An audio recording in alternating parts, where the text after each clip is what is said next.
just about at noon. I want to be respectful of everyone's time, so we're going to get started. Hi, everyone. My name is Don Saucier. I'm a professor of psychological sciences. I'm also the associate director of the Teaching and Learning Center, and this is our professional development series. So every Wednesday at noon, we have a wonderful event for you to talk about teaching and talk about lots of kind of cool things that are going on. We have a really nice slate of presenters for this fall semester. We're still working on our spring a little bit, but I think we only have like a couple slots left there too. We have a full year of awesome events. Every once in a while, we have a teaching chat where people will bring in ideas and questions and things like that. We kind of crowdsource and share experiences and those kind of things, but we've got a great slate of events. You also, if you do post-event surveys and reflections and things like that, you can earn a professional development certificate. And we have those both for graduate students as well as for faculty instructors. So if that's something you're interested in, the information is available on our TLC website. Either Noah or Ashley will drop a link into the chat for more information. If you're a faculty instructor, there's also the possibility to become a TLC fellow, which is a really cool thing. And then you potentially get to join our PD series as a presenter in that next year, which is a really cool thing to do. So if you have questions, please reach out to us. Next week's event, and I'll do these announcements at the end too for anyone who joins us late. Next week's event is going to be accommodating students with disabilities and providing access to all. The wonderful Jason Maysberg Tomlinson is going to be our presenter next week. And that is one of our need to know events. If you're pursuing one of our certificates, there's a certain number of need to know events that we'd like you to partake in, and that'll be one of the need to know events next week. I also want to put out there that the AQ, which is an acronym for the Association of College and University Educators, they have courses that they've done at K-State before. These are hybrid courses. They're mostly online, might be a couple of in-person events if people can make it. But we have one coming up this fall. And I don't know if you've heard about it, but it's an 8-week micro-credential course on inclusive teaching for equitable learning. I have 6 slots left in that micro-credential course. It will start at the end of next week or the beginning of the week after, depending on when you want to start it. It will end before Thanksgiving.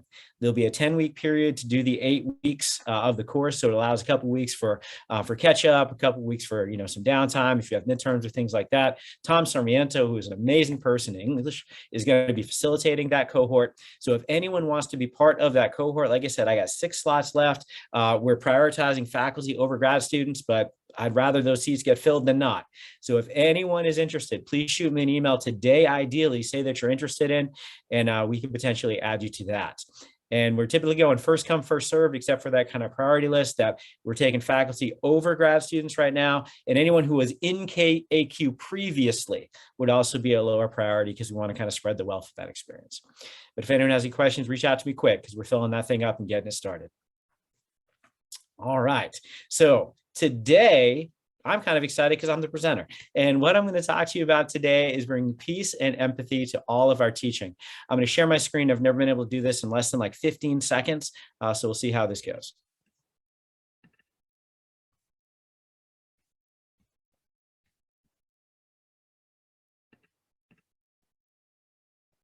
All right, did it work? All right, Ashley, well done. Thumbs up. We practiced hard for this. We drilled on this occasion. So Ashley and Noah, thank you for that training we did in my office just a little bit ago to get this to show correctly. So today I'm going to be talking about bringing peace and empathy to our teaching. A couple things to kind of orient here. You can see my email address if anyone wants a copy of this slideshow or has questions to follow up after. You see our hashtag that we use on Twitter, the #ITeachAtKState hashtag. And you can see Engage the Sage. This is a name of a YouTube channel they have for teaching tips, tricks, techniques. Highly recommend that you sign up and watch our videos. We think we do some really cool stuff, real practically oriented stuff to help you teach. We dropped a video last week about how to build community in high flex teaching. So if any of you is interested in that, check it out. We think it's cool. But before we get to some of the stuff that I'm going to talk about, I'm always curious about what it is that you're looking to take away from this. So what I want to know is one thing that you're looking to learn in the session this semester. And I would love you to type that takeaway into the chat.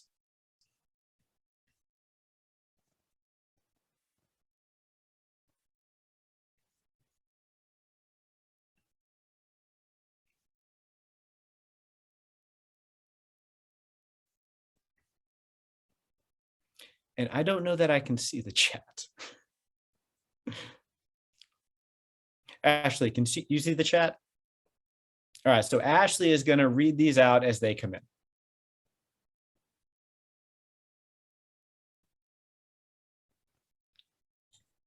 Serena says brushing up on my in-person lecture skills. They feel a bit rusty. Allison says how to apply peace and empathy to all interactions. All right, I can actually see him now, so Okay, I'll take it over. Thank you so much, Ashley. Linda says, I'm truly aware of how well I'm supporting students, if I am truly aware of how well I'm supporting my students. Melissa says, maintaining empathy when students appear to be apathetic. Yeah, so kind of that student energy that we can potentially reflect when that energy isn't necessarily there the way we might want it to be. Wilhelmina says, learning strategies to better engage with my students. Sarah says, how to incorporate empathy while also maintaining rigor and expectations. That is an excellent thing, and we're just going to talk about that in a little bit. Andy says, concrete ideas to show empathy without burning out myself. There's something called empathy cost. And what empathy cost is that it actually takes emotional and cognitive energy to show empathy to others. And kind of understanding that we need to take care of ourselves first is going to be one of the themes from today, or at least I hope it will be. Tiffany said how to evaluate specifically which components of the peace model I do well and which I should focus on improving. So Tiffany's making mention of that peace model that we're going to be sharing with you. And some of you are familiar with this peace model. Peace is an acronym of kind of the 5 features that I think provide the foundation for teaching that supports our students' learning and success. We'll talk about that. Leslie said how not to lose her stuff when I see students not wearing masks or under-wearing masks. So not covering those noses. Love the story of the mid-lecture retirement out of UGA yesterday. So yeah, if any of you had seen that, there was a professor who had kind of come out of retirement to teach some classes. And midway through like one of his first classes back on campus, they weren't wearing masks. The student was very resistant. He's like, I'm out of here, and retired on the spot. And it was a required class for those students to graduate. And they ended up getting those students into the right section. So they're going to be okay. I was kind of hoping that student that gave the resistance wouldn't get to graduate as a result of the actions, but that's not how it played out. Abby mentioned balancing empathy with rigor. Nisa said, I hope to improve my teaching skills to ensure that learning is done smartly and productively in a way that can reproduce knowledge in a result-oriented way. Absolutely. And this is going to be something we do with intention and design. So very nice. Cesar said, learn more ways to show empathy to students during this transition. And Socrates said how to effectively motivate and inspire students. And of course, we're such a bad representation as OChem is. And Socrates, it's good to see you again. We met at New Faculty Orientation. We talked about some of these issues, and we'll talk about some of these today. And Clarissa said, connecting with my students despite wearing masks, which makes learning their names and seeing their expressions during class difficult or impossible. Yeah, the masks they're a barrier. I know I'm not saying don't wear the masks. I happily wear the masks. I have all the masks. I think we should wear them. It's a real good reason we're wearing, but there are some difficulties in wearing the masks. I find I can't tell which student is talking, especially in a large class. I know the noise is coming from over there, but I'm often looking at the wrong student and they'll like point to the other one. So I do find that is an issue when I do this. So excellent. I think that these takeaways are things that we're going to work toward. And if during the course of our conversation, we don't do your takeaway enough justice, please let me know and we can converse a little bit more about that. So thank you for sharing these with me. So what I hope you to take away, and this is going to dovetail onto some of the things that you said, is practical ways. I'm a practical person. One of my pet peeves sometimes is when I go to a workshop or an event and it's all at the 10,000 foot level, but there's really nothing I can really do in my class. And it's really hard. And I focus much more on the operational, the concrete, the practical side of things than I do on the very, very large theoretical abstract, because I find this not as helpful for me as an instructor. So I'm really going to try to focus on some practical suggestions. And what I hope is that some of you have real things you can do tomorrow in your classes to infuse peace and empathy, to create better experiences for you and for your students. One of the things that is very central to my philosophy on teaching is that we should enjoy and experience fulfillment from the experience. We should have a positive experience when we are teaching. It is not all about doing it for our students. It's about doing it for ourselves as well. And I think sometimes we forget teachers as part of that equation. So I'm going to say a lot. That you matter, your experience matters, and the things that we do in our classes should take our experience into account. What I'm also hoping is that the things that we talk about today are things going to be fairly general, that with some modification would work in a face-to-face class, a hybrid high-flex class, and or an online class. So I don't want to do something where it would only work in this specific setting. I want to have these general overarching practices that would be practically applied to classes of several modalities. always have a couple disclaimers.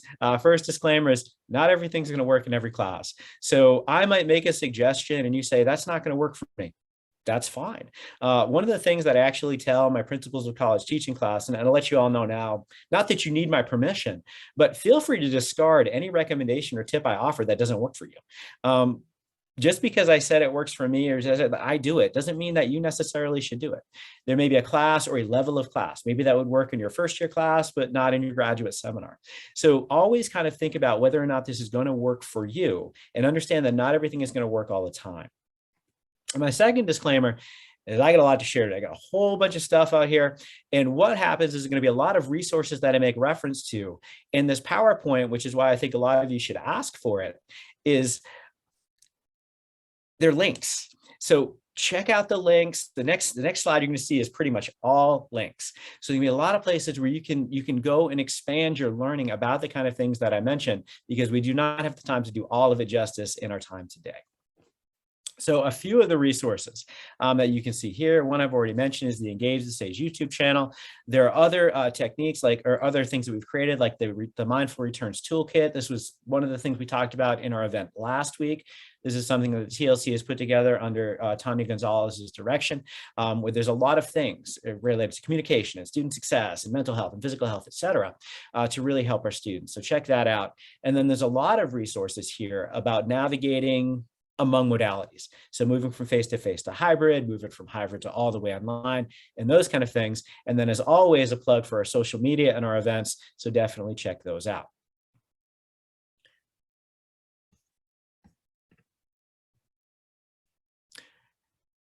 One of the things that I firmly believe is that teaching starts with the teacher. It doesn't necessarily start with the content. It doesn't only start with the students. It starts with the person who is teaching the class.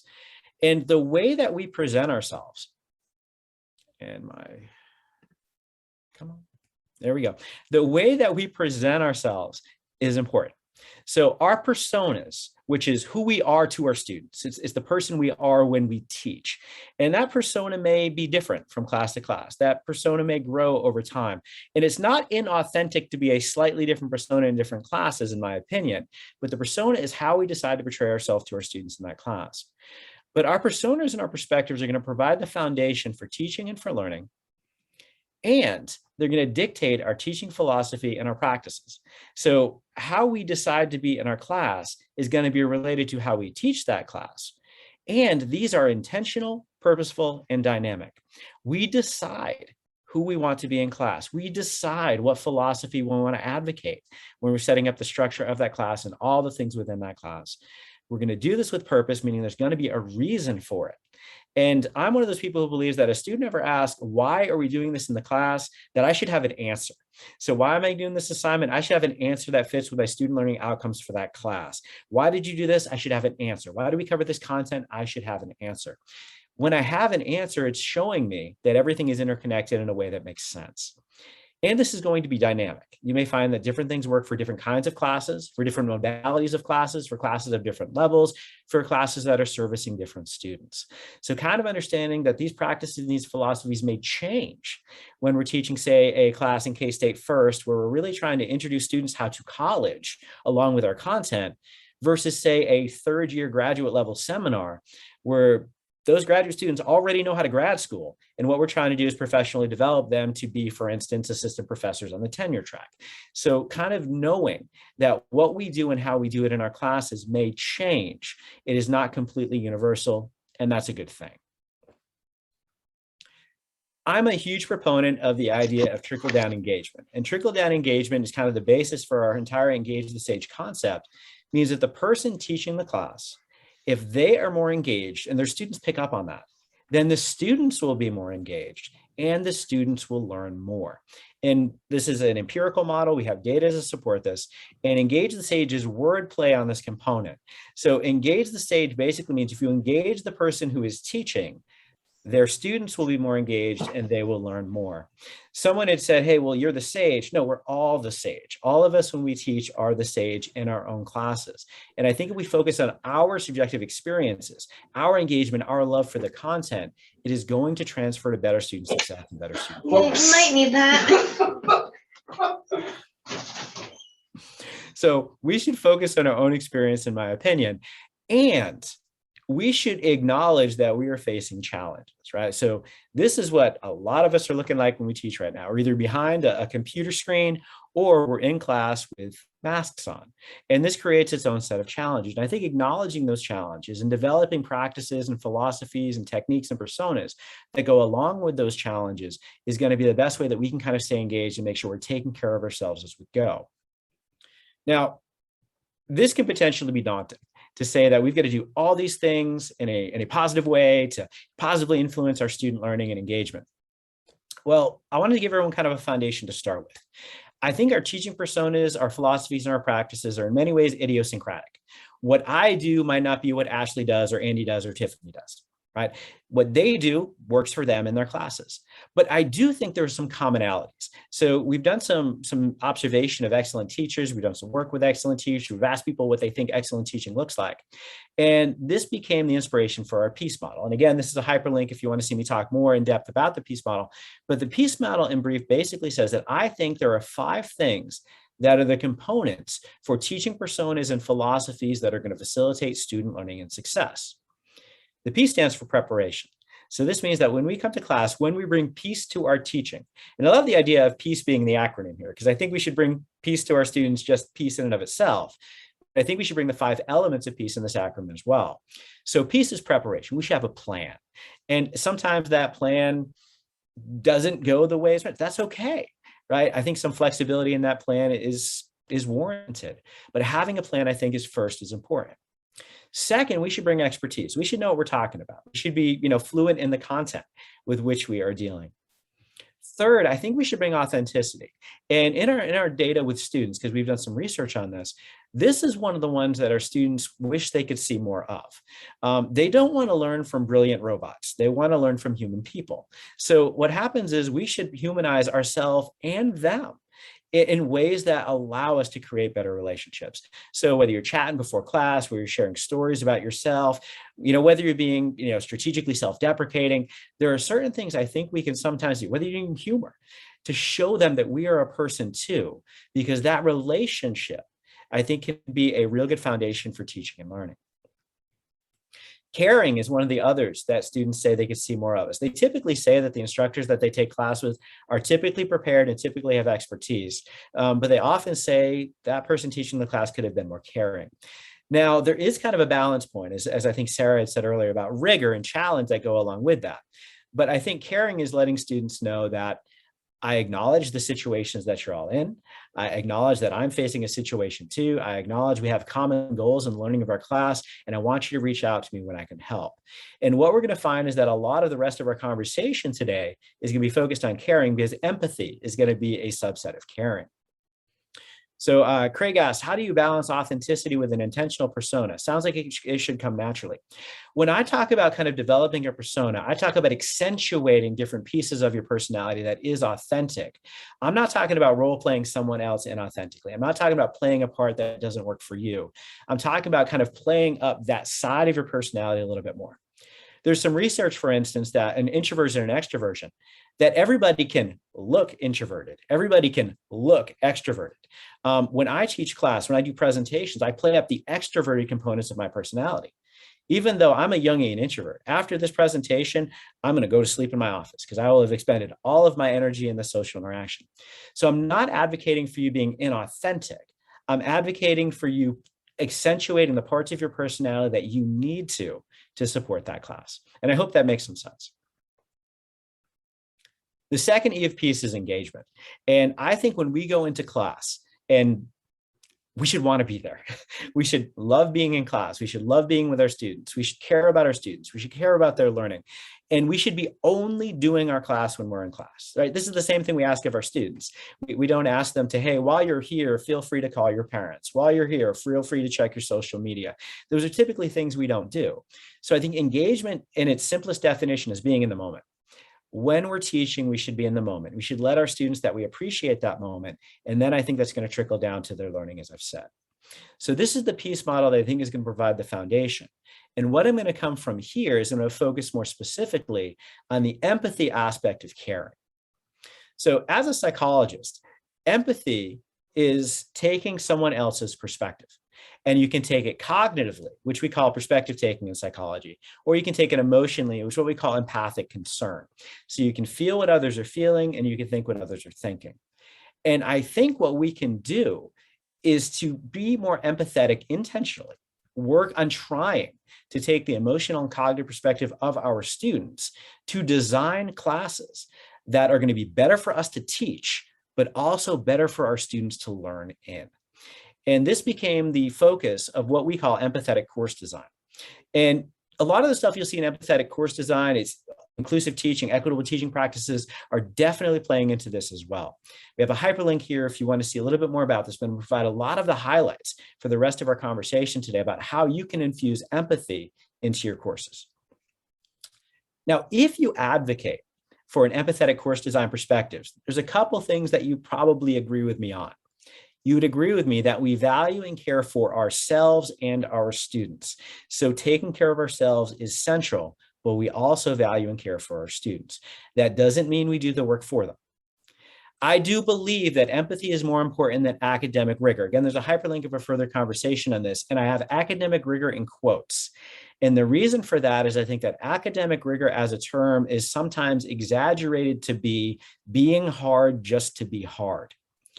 I don't think we should ever be hard just to be hard. I think we should present our students with appropriate challenge and subsequent support. I think that's what we should be doing. If we're challenging our students to grow and supporting them in that growth, to me, that's academic rigor. But if I'm just putting obstacles in the way of their success, that's not rigor for me. I think empathy and rigor are things that are not mutually exclusive when we take what I think is the correct perspective on rigor. We're going to provide flexibility, guidance, and grace to the extent that we can in our classes. We're going to inclusively promote and remove barriers to student learning. Rather than finding out about the barrier and do something about it later, being empathetic means we're going to think about the barriers ahead of time, and we're going to remove the barriers that don't need to be there. We're going to keep the challenge, but remove the barrier. We're going to make our expectations clear and reasonable, and we're going to do so proactively and explicitly, so their students know what is expected from them to succeed in our classes. And we do this for ourselves too. So understanding what our expectations are and making sure it is reasonable to do the kinds of things in class. You'll hear me say this probably a couple more times today, but everything you assign comes back to you. And what I see a lot of people do is put a lot of things in their class, right? And I'm going to recommend, again, a few times today, is that you streamline to the essential to make the class more reasonable to you. And also think about the manner in which you do it. I'll give you some specific recommendations later for what I think are clear and reasonable expectations for ourselves and for our students, because I think sometimes we maybe inadvertently put more of a load on ourselves than is reasonable. I think we should make the reasons for our practices explicit. As I had mentioned before, if a student asks me why in my class, I have an answer because I designed it with intention. We provide fair and reasonable ways for students to demonstrate their learning. And I think demonstrating learning is how we should be thinking about assessments. So assessments are allowing students to demonstrate learning, and we evaluate those demonstrations. It's not trying to keep their grades down, right? It's not writing an exam saying, no, we only want half the students to get an A on this exam or something like that. I think it's making it a reasonable demonstration of what you want them to learn and not tricking them on the assessment. We should seek and use feedback from our students as well. And thinking about ways to get good feedback is probably something we'd have to talk about another day. But getting feedback from your students, evaluating that feedback, and then seeing what makes sense. One of the things I'll just kind of say is my students might tell me, hey, we don't do this thing anymore. If that thing is a really important component of the class, they're going to still do that thing. But if that thing is not an important component of that class, or that thing could be replaced with something better, I'm going to consider that. So those are the things we believe in the empathetic course design perspective. And now what we're going to do is we're going to see how it plays out in a lot of domains. We're going to talk about syllabus statements. We're going to talk about scheduling for your course. We're going to talk about course structure. We're going to talk about course policies. We're going to talk about assignments and assessments. And we're going to talk about how you can be there for your students. And again, we're going to have resources to other videos to kind of tell you about these things in a little bit more detail. But I'll give you some of the highlights today. So for syllabus statements, again, the video is hyperlinked there in the title. I think our syllabus statements set the tone for our class. They set the climate in which our students are going to learn and in which we are going to teach. I think sometimes we see the syllabus as kind of this very sterile contract, and it can be that. But I think syllabi inform, but they also potentially excite and inspire. And we can set a really empathetic tone in the way that we set up our syllabi. And there's a couple of different statements that I'll recommend that you consider for inclusion. The first is an empathy statement. And yeah, if anyone needs to leave, thank you so much for having come in. We're going to put this video up later for asynchronous viewing as well. So it was great to see you for a couple seconds, Leslie. Anyone else who needs to leave, no offense. I'm not offended at all. Thank you so much. I'm going to recommend putting an empathy statement on your syllabus. This is something I put on mine. I'm going to recommend you put the mutual respect and inclusion statement, which you should always have on there already from the provost statements. I'm also going to recommend you put on what is so far an optional mental health statement on your syllabus, because I think these are really important things to convey to our students. I think not only should we put these on our syllabi, but it's things we should discuss with our students on that first day of class. So don't just say, hey, go read, there's some stuff there. Point these out as a point of emphasis on that first day. The emphasis statement that I use, I won't read it completely verbatim for you here, but what I do is I acknowledge the situation that we're facing during COVID-19. And I tell them, I want you to learn well, and I'm here for you. And if you have an obstacle or a barrier, please reach out to me because your success is meaningful for me. And letting our students know, and I articulate this even more, letting our students know, if as you're going through this course, you need help, then I want you to contact me. If you need an extension, if you need more information, if you need guidance, please reach out to me, because your experience is important, as is your health. This is something you'll see as we go further. Letting our students know this early on, that we are there for them and we're in this with them, I think creates a wonderful connection that my students will then use later. By the way, teaching a 200-person class last fall and telling them that, for instance, if you have an issue with a deadline, let us know. I don't think students have used that. And I almost always said yes. If a student said, hey, I need an extension, the answer was almost always yes. The only time it wasn't where it was the end of the semester and we didn't have any more ability to really do that unless we awarded the incomplete. But we always said yes. And I don't think students took advantage of that. I think they really appreciated that we met them where they were as much as we could. Now, this statement might not work for you. That's great. If you want to craft one, you can craft your own. This is just kind of a model to work from. But I found it changes, though. I get a lot more students letting me know what they're dealing with reasonable requests for accommodation, which I've been able to grant. And I think this has really helped their students demonstrate their learning better. The second of these statements, and again, I won't read these verbatim, ideally, this is already on your syllabus. This is on the mutual respect and inclusion in K-State teaching and learning spaces. And to boil this down to its essence, this basically says that every K-State student is worthy, valuable, and belongs at K-State. Every one of them deserves fair and excellent treatment in our classes. And it gives them some places to go if that's not happening either in your class or somewhere else. I think letting our students know that this is important to us, that they have a class in which they feel safe and in which they belong, is really important. My graduate student, Tucker Jones, is actually doing a dissertation on how sense of belonging, feeling like you matter in your academic environment, is correlated with a host of positive academic outcomes. So letting students know that they belong and they are valuable, and to reach out if you're ever experiencing something that suggests otherwise, I think is a really powerful statement to make on that first day. And the third of these statements that I'm going to recommend, and you may have other statements that you want to include on yours, is the mental health statement. Right now, I believe this is an optional statement here at K-State. What this does is it basically says, life is hard. And sometimes when life is hard, there are people who can help. And it lets people know some of the things that could be making life hard. And then it points them to a lot of areas at K-State that could potentially be helpful. Things like University Counseling Services and the Health Center and the Office of Student Life and the Family Center and the Care Office. So these are things that I go through because I want my students to know that their mental health is important, their experiences are important, and they do not have to suffer in silence. I will also let them know that there is typically either no or very low cost associated with activating these services. For instance, at the Counseling Services Center, it's my understanding that the first several appointments are free, and then after that, it's a fairly nominal charge, especially compared to what you might get in private practice.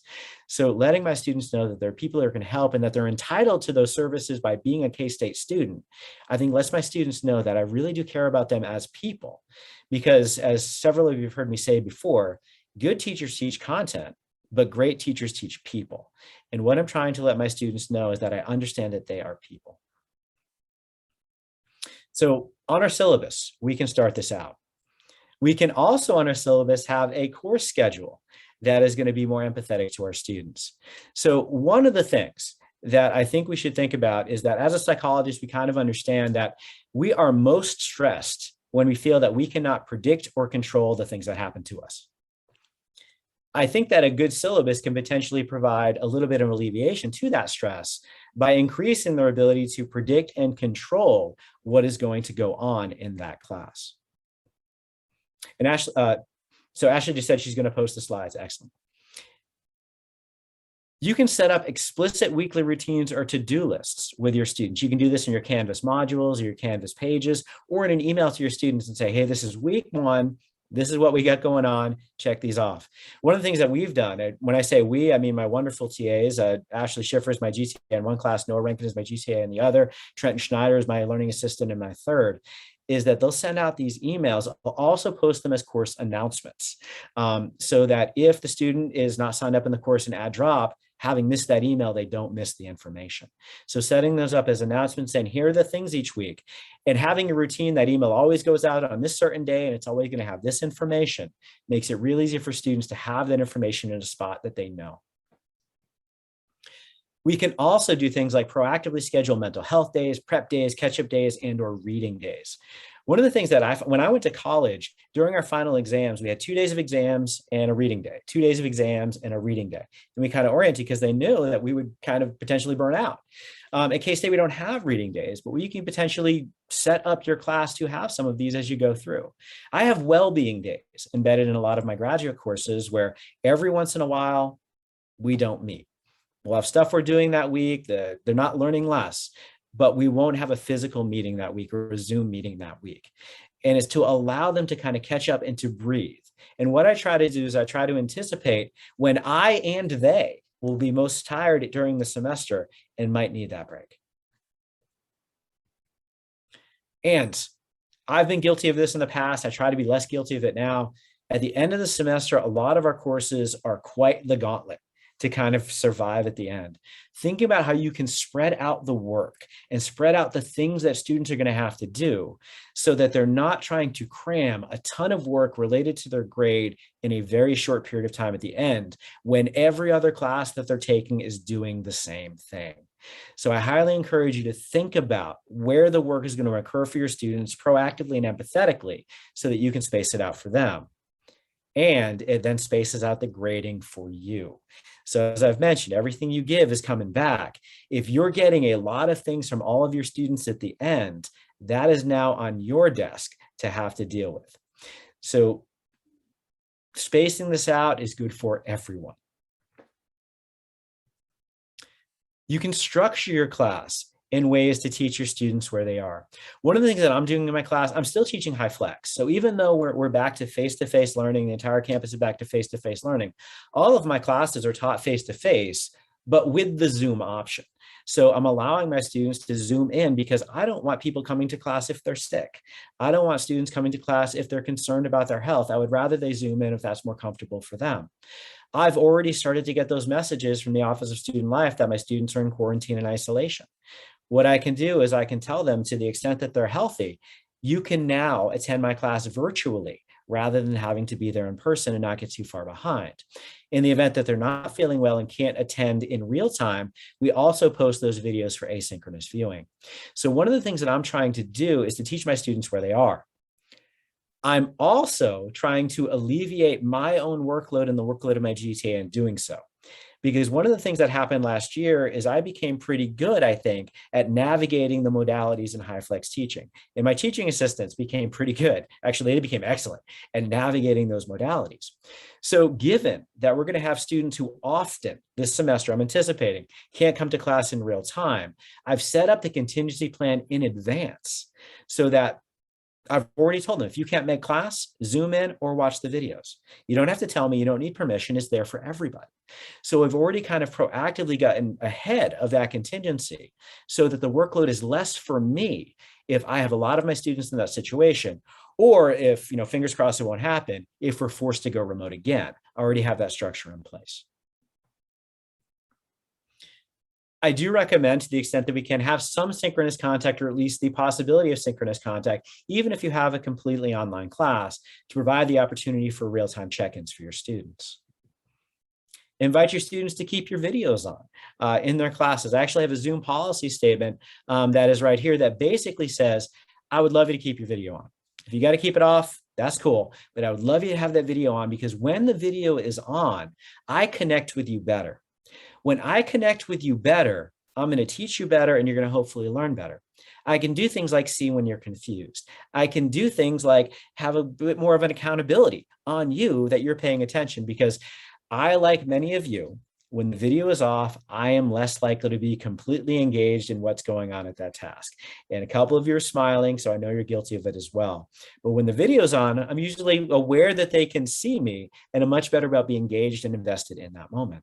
So when their video is on, and I'll tell them the reason for this is your video is on, you'll be more likely to pay attention.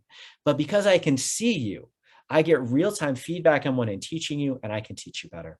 So this is something that I put on. I don't require it, but I encourage it. I let them know why I encourage it. I'm not doing it to be mean.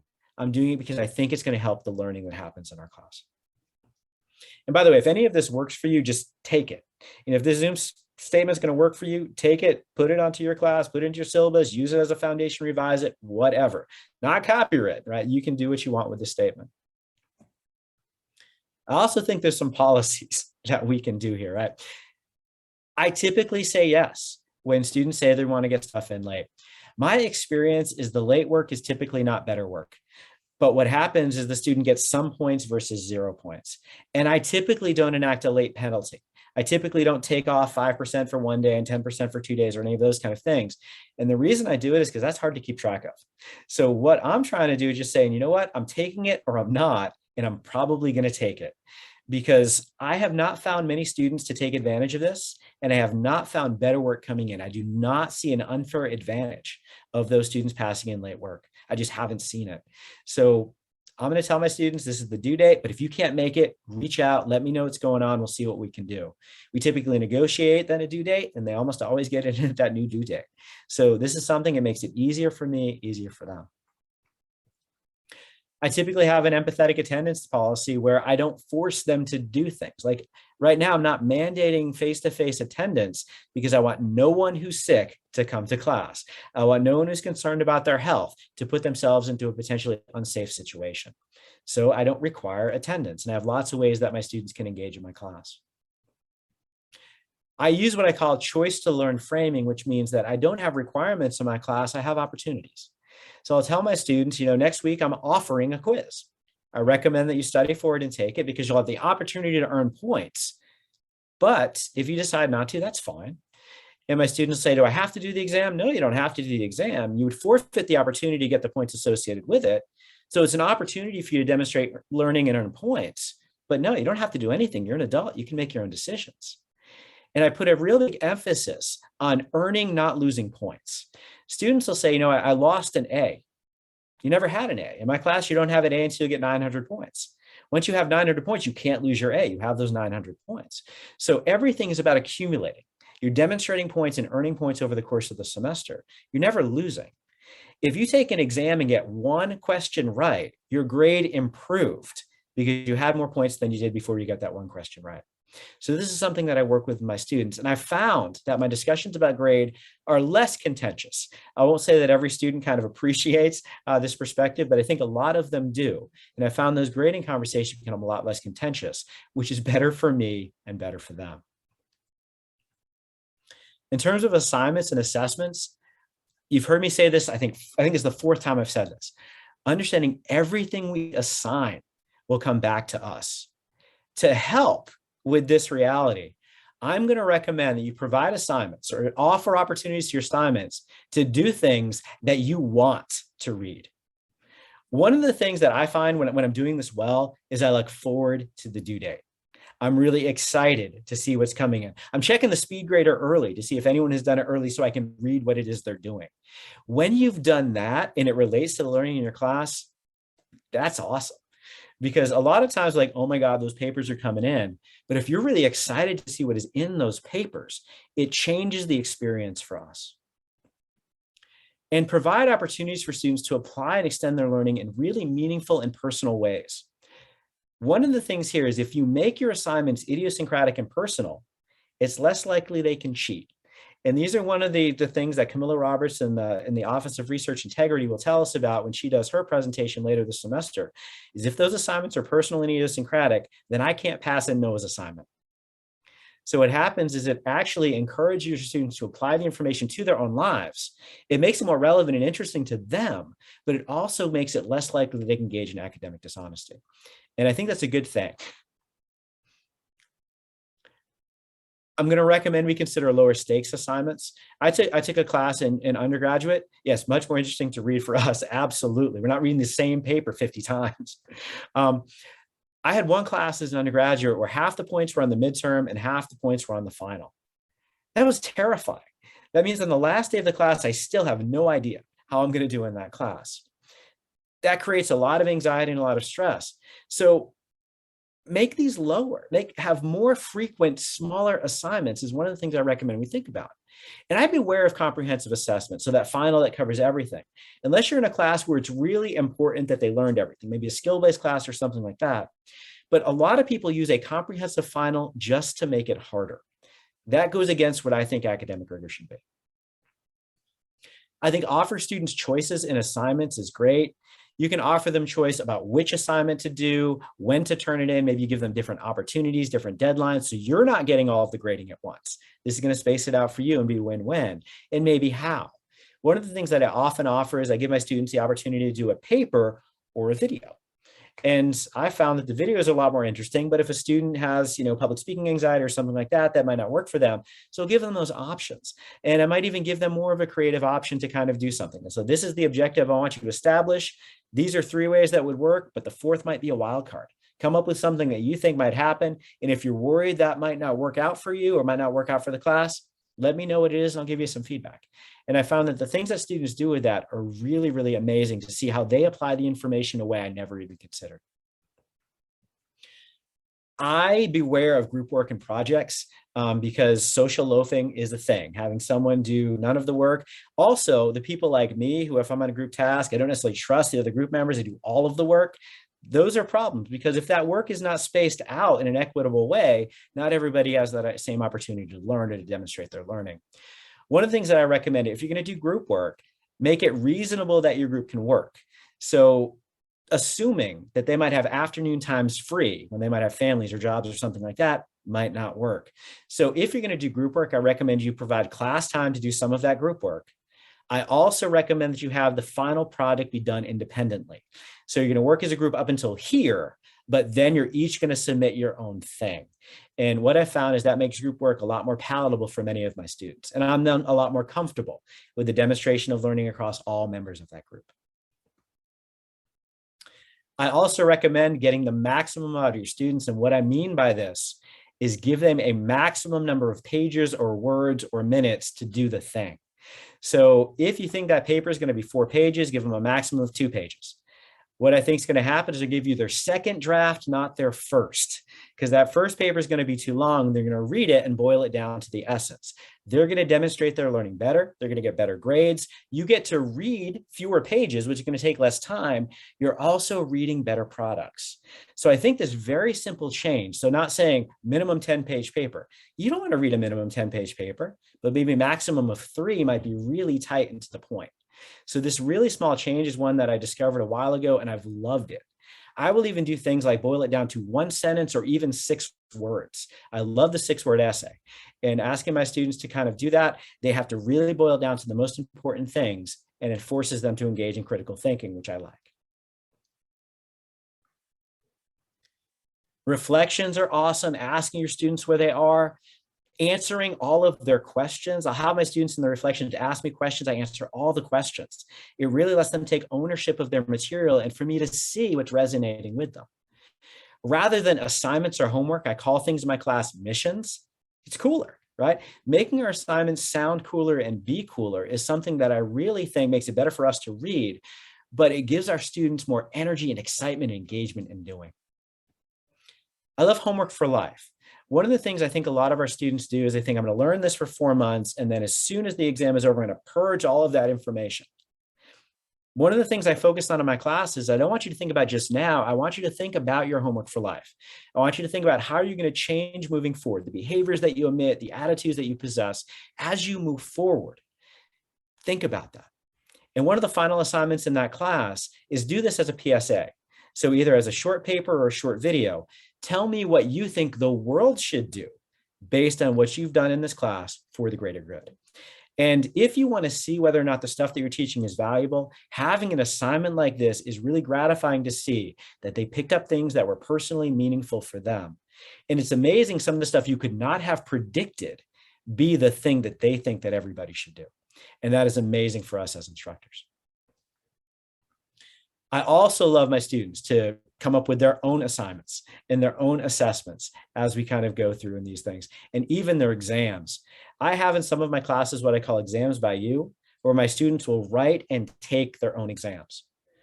And by the way, when we have a manuscript on this that I'll hopefully publish really, really soon, revise, resubmit, due next week, we found is that early on, no, thank you, Rebecca, I love that.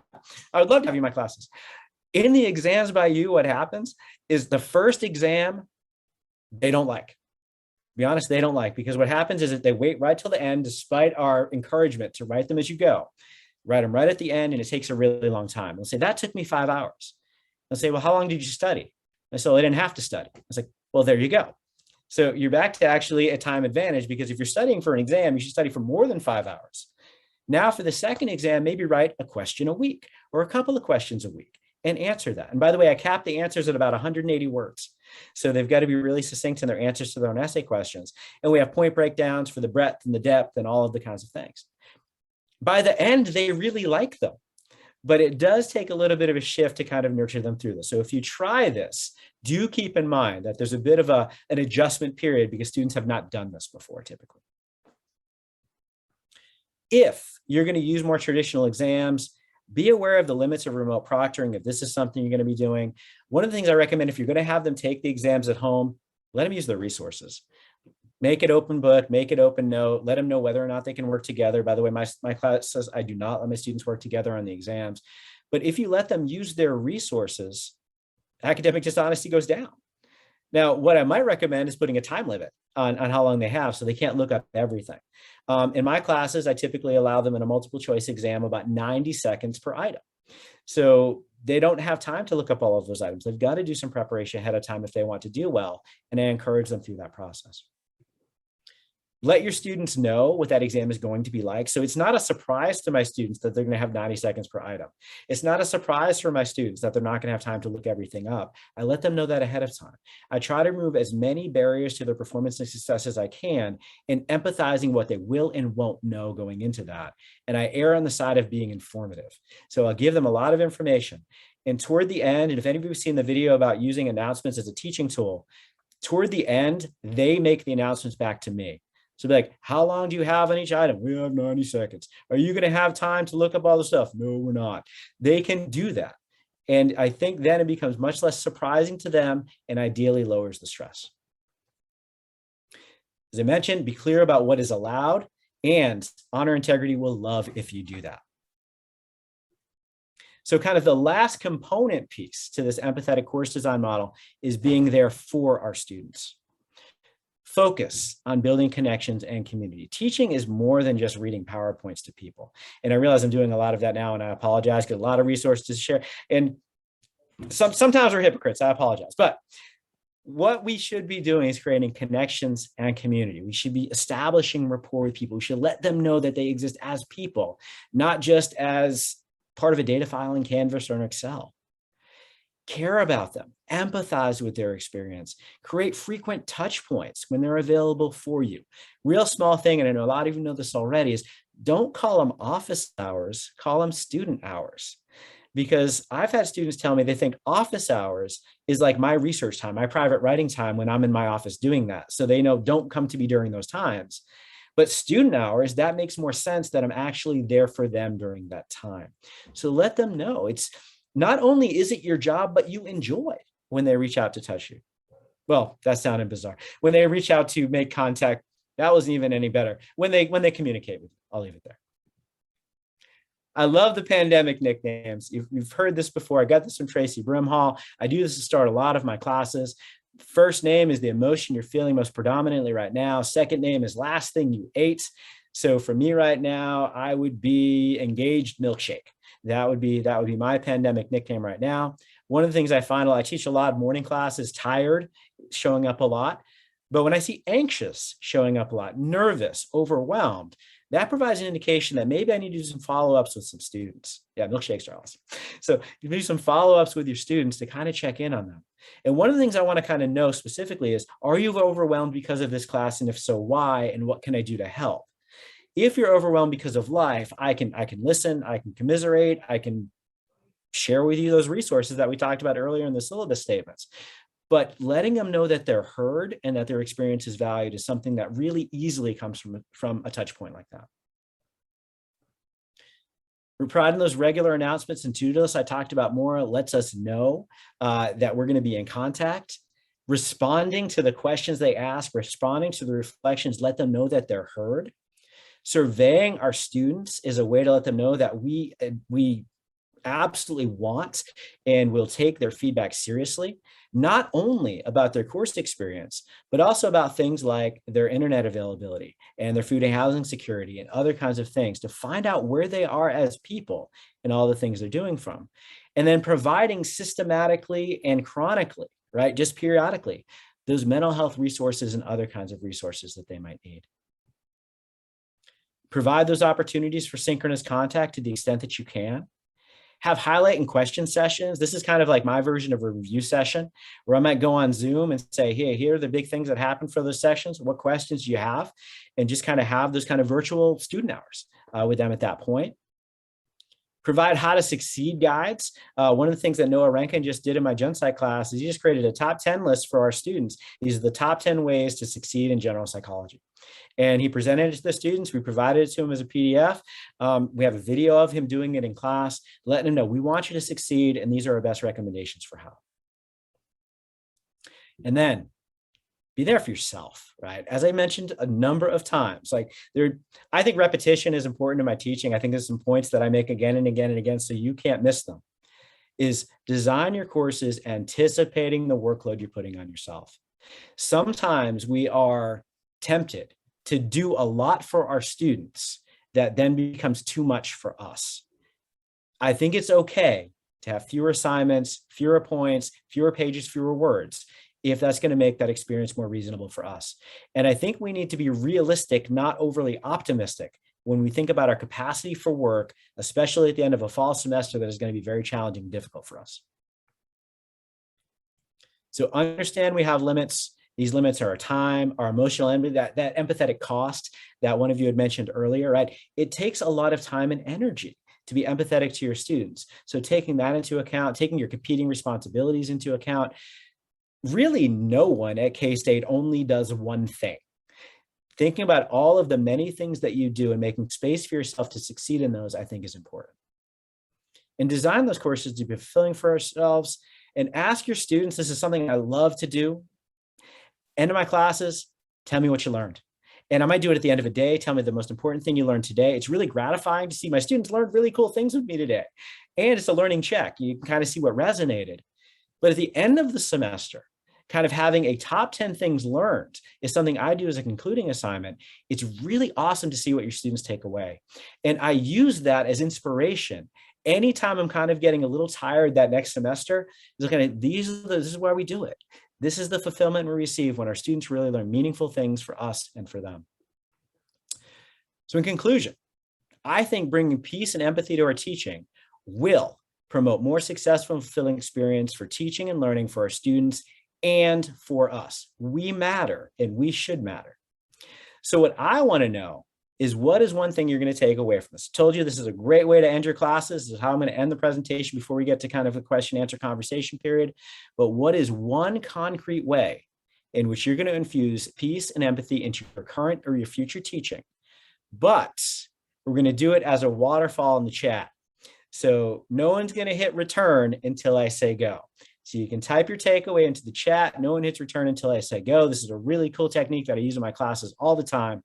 While you're doing that, this is my kind of conclusion slide. You see my email there. You have my email already, but I'm going to take us out of the share screen and go into gallery view so that I can now talk and see you and create some of that connection that sharing PowerPoint slides doesn't always allow us to do that easily. And I'm going to give you about 10 more seconds before we see those takeaways.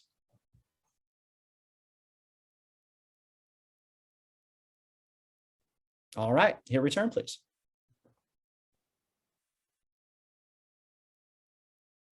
Excellent. So we got empathy statements, personal surveys to gauge student state of being. Don't add assignments. Think they'll help learning when they just put more pressure on yourself. Excellent. Reminding my students that office/students hours are dedicated to them, so they should use them.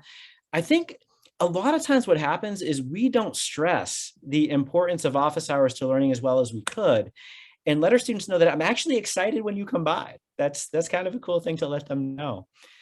Trickle down engagement, creating easier navigation for students.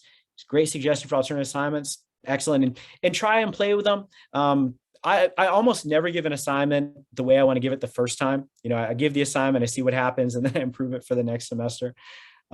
Super flexible late policies, low stakes assignments, bring empathy in, statements of inclusion and empathy, et cetera. And I see a lot of other excellent takeaways as well. So what I want to do is, and I'm going to download the chat and review these a little bit more later because we only have a couple minutes left. I want to see if there's any kind of glaring omissions or questions or really often examples that any of you have to offer in our remaining time.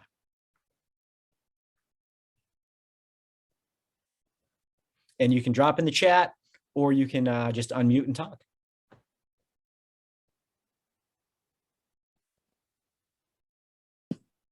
I'll share something. So, and this is Sarah Gregg. I'm an associate professor in animal science. And a few years ago, I would say I kind of gave some of these things a try for the first time. And I used to be maybe more old school, if you will, very rigid and these are the deadlines and you're an adult. And one semester I actually really tried approaching with empathy and just reaching out to students, being very proactive. And it was really amazing to me, the impact that had. And some students acted like that was the first time that a professor had even reached out to them and asked what was going on, and basically providing support, seeking out that from, what the students actually needed. So anyway, ever since then, I've really kind of been trying to keep that in mind as I reach out to students and interact with them. I love that, Sarah. Thank you for being here today. One of the things that I did on the recommendation of Andy Thompson last year is I actually have an email that I send to every student who's in isolation or quarantine. So anytime I get one of those, I send them an email saying, hey, I'm so sorry to hear this, but I'm here for you. Let me know what you need. I want you to keep learning, but your health is the most important thing. And I sent one of these yesterday, and the student responded again, like they were completely surprised that we would do that. So I think having even a model for that email that you send and then sending it as appropriate is really, it's a time saver, but it also creates that connection. And it lets that problem that's going to be a real problem later on be a smaller issue to address early. I love that, Sarah. Thank you. Thank you for a great presentation. Oh, thank you. I appreciate that.